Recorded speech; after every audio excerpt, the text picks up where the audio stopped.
So, Colin Powell, former Secretary of State in the George W. Bush administration, recently passed away at the age of 84. He died from complications from COVID. And, right off the bat, I was going to say he was fully vaccinated.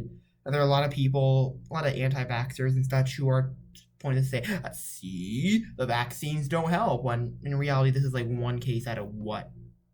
Billions? And it's like a 99.9996, I think, effectiveness rate against vaccines, against hospitalization and death. So that. So still, like this shouldn't discourage you from getting the vaccine. But it's really me saying. But you also got to weigh the fact that again he was 84 years old. He was old as hell, and he had some sort of blood-related disease, I think. So yeah, that's that also most likely played a factor in his passing.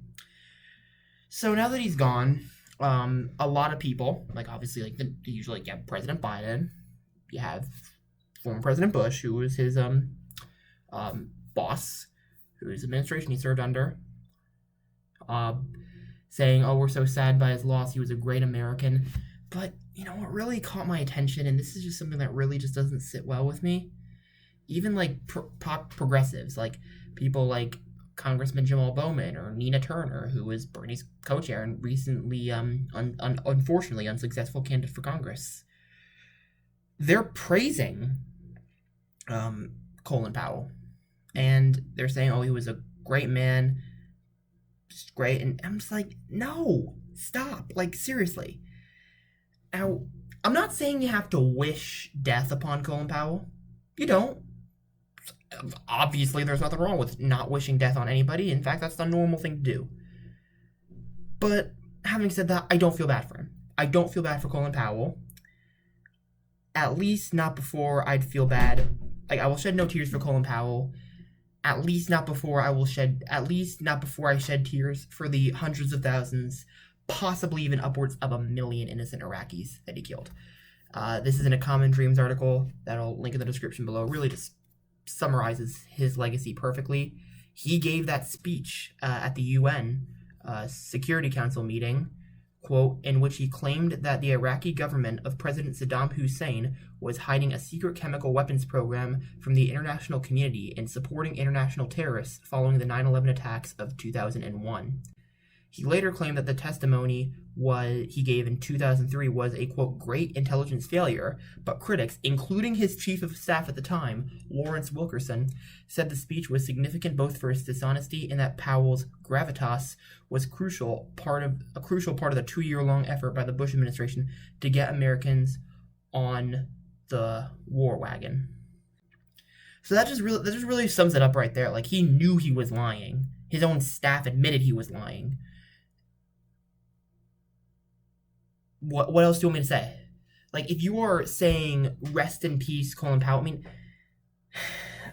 I mean, if you're gonna say that, while also saying the deaths of the innocent, like, Iraqis that he killed, that he is responsible for, let's be honest. I suppose that's less egregious, but still, like, at the bare minimum, we need to stop glamorizing his legacy. Why? Because he left the Republican Party? Yeah, that's right. Like, in the last few months of his life, he left the Republican Party and became an independent.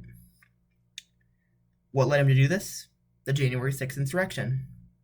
It took you that long to realize that the Republican Party was maybe not good? Like, really, it took you that long. It's better late than never, I suppose, but still. And, they also, another reason why they're, like, he's accepted as part of polite society and why they're glamorizing his image is because, well, he said Trump bad. That's pretty much it. He said Trump is bad. He said a negative word against Trump, and now everybody is just like, rest in peace, good sir. You are a hero because you did the bare minimum and said Trump is bad.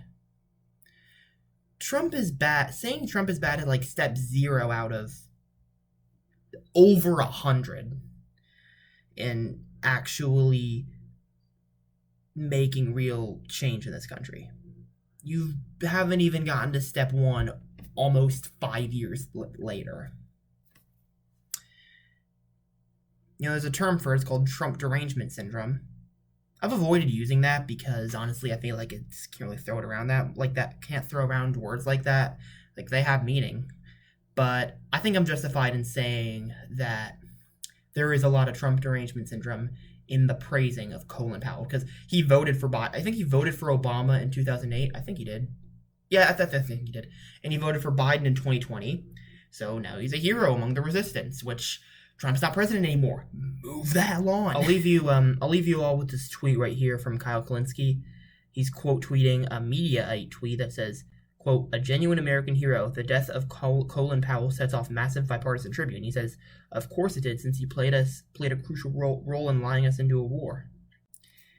And that's absolutely true.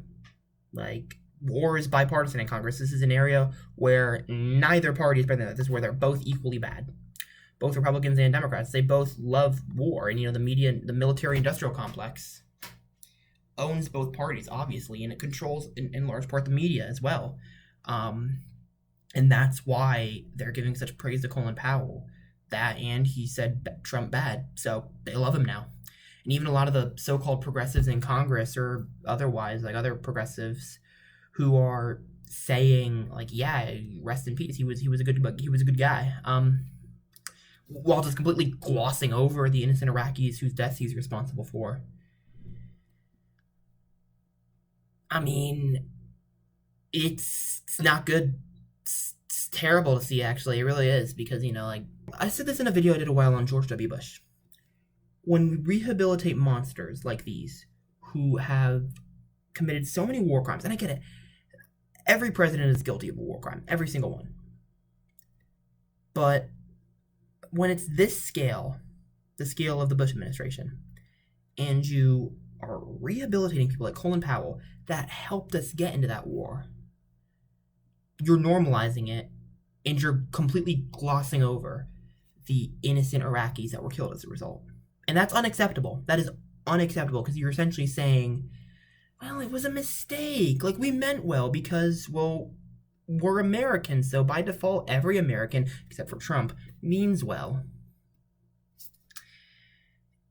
That's it's not good. Yeah. So yeah, Colin Powell is dead. I don't feel sorry for him.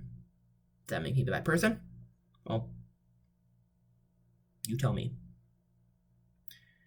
Well, that's all I got for now.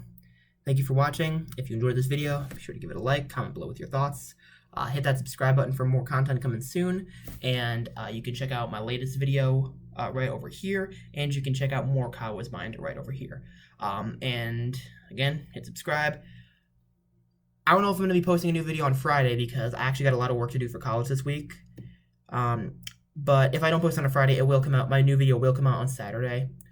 So either Friday or Saturday. I don't know when I'll see you, but it'll be one of those 2 days. I promise. All right. Well, I'll see you, comrades, whenever I see you. Peace out.